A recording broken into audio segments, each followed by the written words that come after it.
Mit einem Känguru haben wir nicht gesprochen, dafür aber mit John von Angel Theory.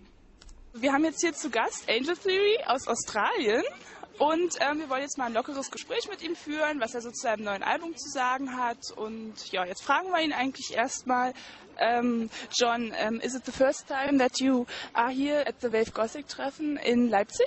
Yes, my first time in Germany. First time playing Wave Gothic Treffen. I actually played in Germany last year. We did a tour of about 5 shows.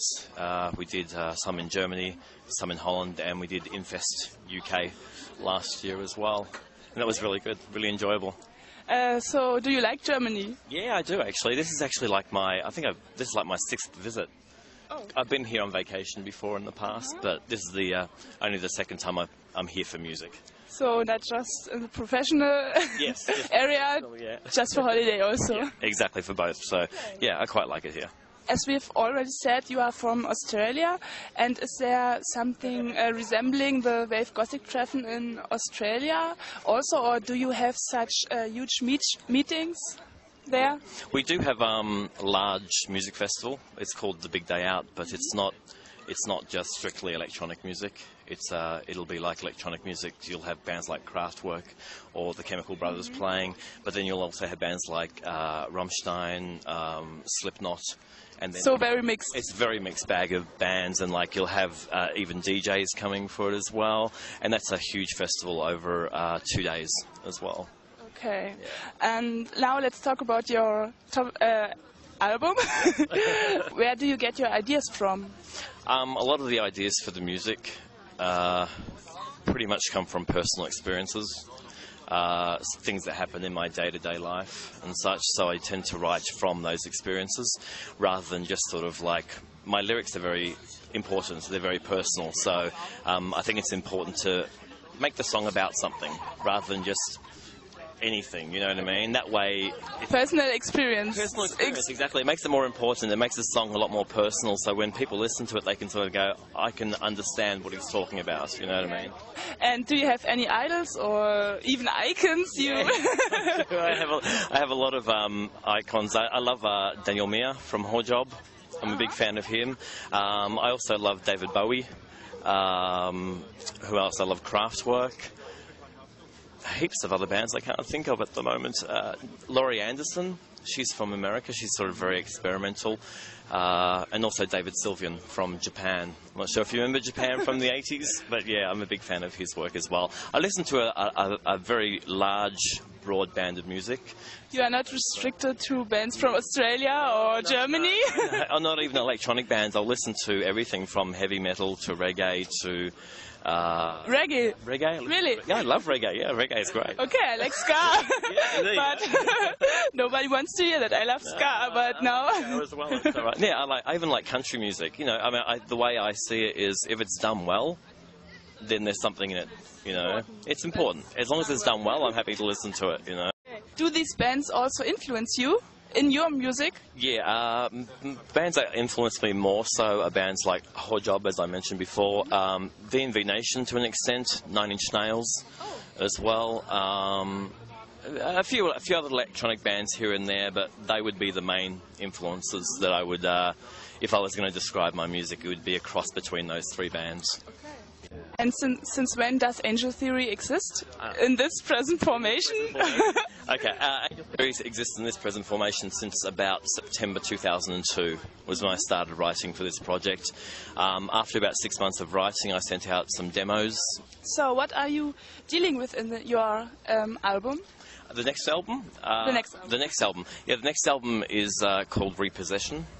And as I mentioned, it'll be out in probably September, October. This album is more about how I see the world, how the world's changing. The world sort of has changed quite a lot in the last few years with a lot of terrorism and stuff going on. So there's a lot of, in a lot of ways, we've lost our innocence. Innocence as a people kind of thing. So now we live in constant fear of this happening or that happening sort of thing. So there's a lot Do you live in constant fear? I wouldn't say that I live personally in constant fear all the time, but from what I see on the news, it's always like, you know, this car bombing happening or, you know, this, you know, things happening around the world all the time. It's like there's always something going on in the world. There's wars happening here, there's wars happening there, sort of thing. And I try not to pay too much attention to it because I think you get very depressed within yourself. So the album is about repossessing the planet and getting that innocence back somehow. You want to make people aware of it, of the dangers we are in? Not necessarily aware of the dangers that we're in, more so to be aware of the fact that things have changed a lot, but it's not too late to go back to that innocence again and live where we don't think that something's going to happen around us or something like that all the time. So yeah, it's more of a thing of being able to reclaim the innocence back. You're gonna move your jacket. And what sounds and instruments do you use on your album, or what instruments or sounds are important for you? Yeah, mainly what I use for sounds is I like to use lush atmospheric sounds, strings and pads to make that sort of nice atmosphere. And underneath that, I like to use lots of harsh beats and distorted loops and that kind of thing. So there's a nice contrast between the harsh and the lush on top of each other. So that's pretty much where my sound sort of comes from that aspect. I don't use any specific instruments in general. Whatever sounds, what I tend to do is when I make music, if something, I look for sounds that complement each other, and if they complement each other well, I'll keep them in there. So it could end up being a guitar sound, or it could end up being some sort of drum sound, or even a flute. I actually used a flute on the first album, but I put a bit of distortion. Behind it, so it actually sounds more like a guitar and not a flute sort of thing. So very experimental. Oh yeah, absolutely. I mean, I like to take an ordinary sound and change it into something different. Mm-hmm. Yeah. So you see the influence of the other bands, maybe Nine Inch Nails, yes. And then you get some new ideas, and then you can experiment on this. Exactly. So the influences come from here, there, and everywhere, and they all sort of funnel through. And but a lot of the instruments a lot of the sounds I come up with sometimes are by accident. Like I'll accidentally stumble across them. Okay. Yeah. So I'll press the wrong button on the computer or something, and not by force. Exactly. Totally by accident. It's like, oh, this is actually really quite good, so I'll keep it. So a lot of that happens. Maybe the people like it. Yeah, well, that's exactly it. I mean, that's how the flute sound happened. It was totally by accident that I actually added distortion to it. I was meant to do something else. I can't remember, but it sounded great, so I kept it. It's extraordinary for an electro band to use a flute. Oh yeah, well, Kraftwerk used the flute in the 60s, so there you go. Okay. So, is there anything you want to tell our audience? Hopefully I'll be able to come back next year and do some more shows. I actually really enjoy playing live.